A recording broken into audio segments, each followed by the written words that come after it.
Hi guys, it's MattiAce, and this is my second cooking video where in today's video I'm going to use this is pork. I know that some people for cultural or religious reasons don't eat pork. This method or this cooking tip is going to work with basically any type of meat, so don't worry about that. Now again, we're going to keep it simple and we're going to keep it cost efficient, and in this case also I got a really good deal on this meat. It's from Denmark, so shout out to all the Danish people here. So we're gonna start off by opening the package. I'm gonna move the vegetables, which is onions, garlic and pepper as per usual. I'm gonna start off by cutting the meat, this tiny little knife. I'm gonna cut it into relatively small pieces. Makes it faster to cook, easier to get this into an actual stew once all the ingredients are in. And this is about 1.1 kilograms of meat, a little bit more. So keep cutting here.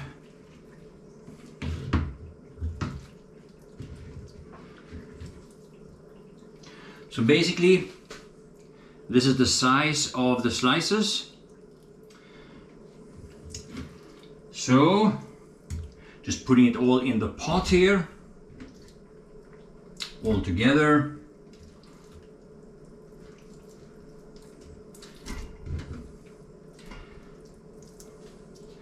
Next thing, we're gonna put the onions, the pepper and the garlic into this pot as well. Just wash my hands off here. You know, I really like onions and I really like garlic, so I'm gonna have maybe a bit more than some people prefer. I'm starting off here with just one onion because that's what I think is quite normal for this dish.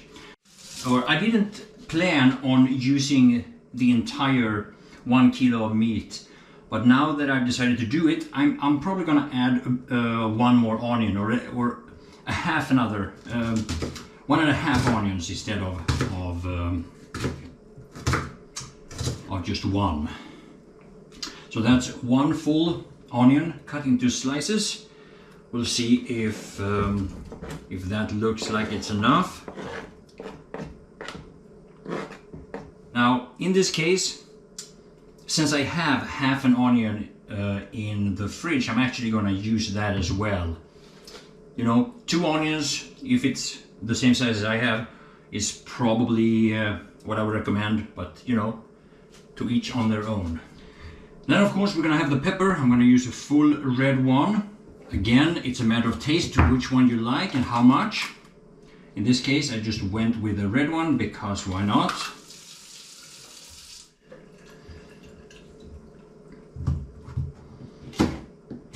I cut this one up into little pieces as well.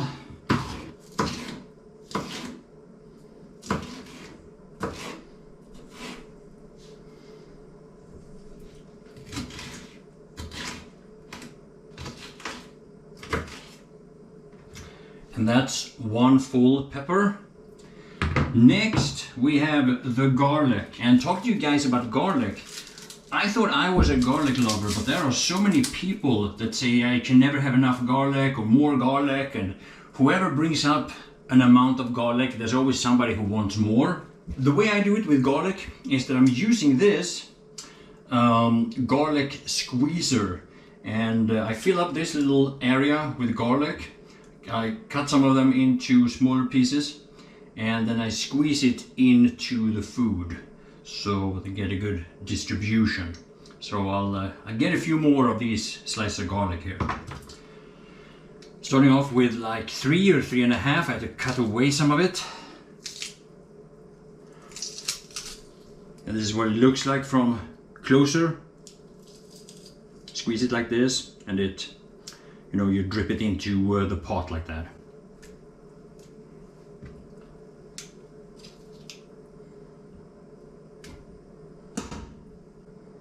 Now, because of all the talk we've had about the garlic, we're gonna have more.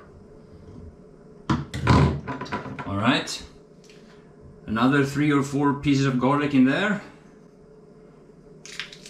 Squeeze it.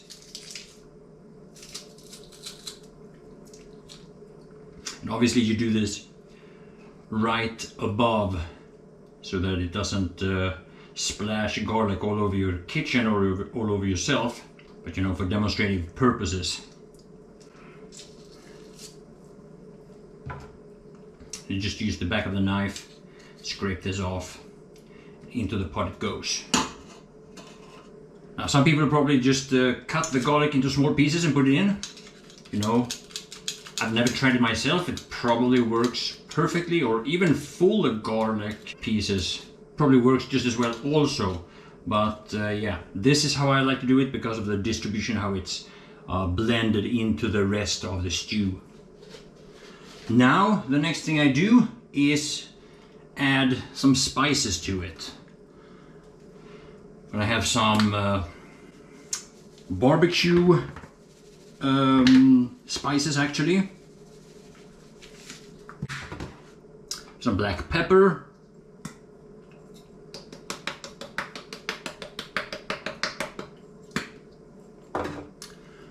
A little bit of red chili flakes. Gotta be careful with these ones. These ones are hot. And yet I'm opening the big opening here. Just a little bit. And of course some salt.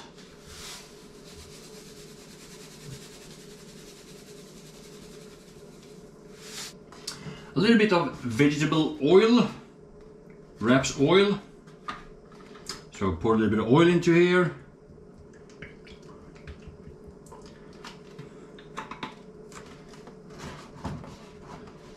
And then we just blend this together, stir it a bit, and let it sink in for a few hours, or overnight if that's what you prefer.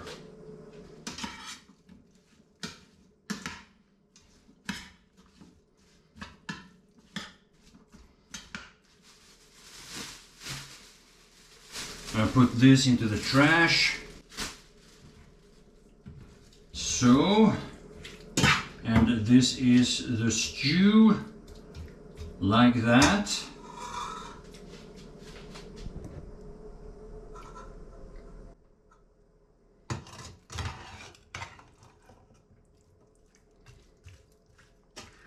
Just blending it all together like this.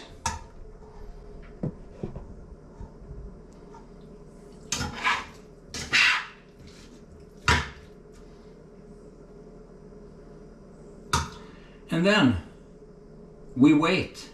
So now what I'm going to do is I'm going to put this into the fridge, wait for a few hours with the lid on. I'm going to do a Battlefield stream on my main channel, and then once this is done I'm going to cook it, or once the stream is done I'm going to cook this and we'll see the result. Alright, so we're back. A little low on battery here, so we're trying with the power bank. Anyway, this is what the food looks like now, and just put it on the stove. There are a few more things that I'm gonna do that is part of my, should I say, my specialty, or my way of cooking, which is based on trying to keep it simple, trying to keep it cost efficient, in that sense that you get a lot of food for maybe not too much work, and especially not to be able to use too many different pots and any of the tools in the kitchen, because I don't like doing the dishes. So I try to minimize the amount of plates and whatever, in order to just, you know, be a guy and be lazy. So we'll see how it goes, but I'll show you once it's done, alright? So it's been cooking for a little while here, a few minutes. As an extra little bit of flavor, I'm gonna put in this. It's bouillon. You know what? I don't even know what that is in English, but it's just a little bit extra flavor. Some people wanna mush this or break it into small pieces, but when you put it in early enough, it's going to just dissolve and just give a little bit of extra flavor. This is vegetable bouillon. I should have checked out what that is in English actually. My apologies. Now it's getting a little bit saucy here, but the idea is that it's going to get more saucy as I put in the final ingredient, which is bulgur. It's about time actually.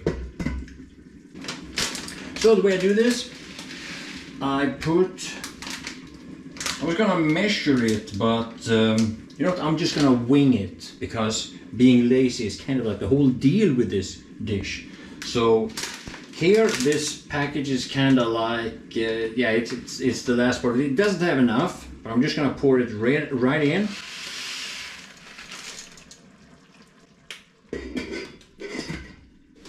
Then we need a second, gotta open the second package here. Add a little bit more. Again, just winging it. Now, depending on how much bulgur, or if you use rice or couscous, but the more you have, the more water you need to add to it, and of course that affects how much spices you need to add as well. Oh, this smaller pot, because you want to have enough water so that it properly covers the bulgur, and then the water combined with everything else here is going to turn into a nice gravy, hopefully. We're gonna let this cook for an additional 10-15 minutes. Now the bulgur takes about 15 minutes to cook, but now we're cooling it off here, so maybe a little bit longer. And then we're gonna taste it and see if we got the flavor that we're going for. So hang on tight. All right, so a few more minutes have passed, about 12 minutes maybe. As you can see here, the color of the food is a little bit different because of the bulgur. I think that's what makes it look like that. Changes the color of it a little bit.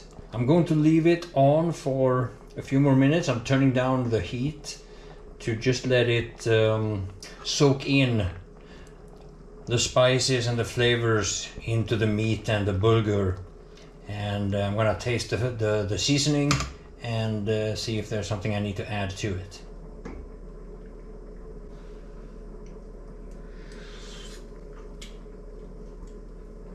Oh, that's a lot of flavor. All right, I did put in a lot of garlic. Yeah, I can live with that. For now, I don't feel like I need to add anything. It's moderately spicy. It's enough salt. You know what? I'm gonna consider this basically done. So what I'm gonna do now, this is what I always do. I just turn off the stove, and then I just leave it on here for another 5, maybe 10 minutes, depending on how hungry I am, because I kind of like it when it just soaks in for a little extra. That's the thing about making a stew like this in a pot like this, is that many times when, like other dishes, like things you do in the oven, or things you do like when you're frying or barbecuing and stuff, you really have to be specific with the time. But when you do a stew like this, there's no risk really overcooking it. It's not a big risk overcooking it. If you leave it on for an extra 20 minutes, an extra half an hour, it's just fine. And I like that. All right, so for serving, I'm gonna have to use a completely different spatula, I think that's the word.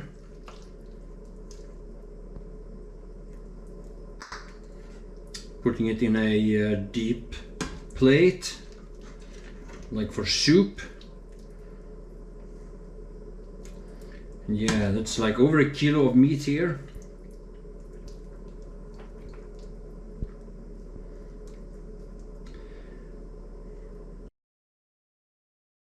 There we go. Let's see what this food is like. I'm actually really hungry now, so I'm gonna enjoy it. And I wish I could give you guys a taste, but hey, it's YouTube, right? Thanks for watching.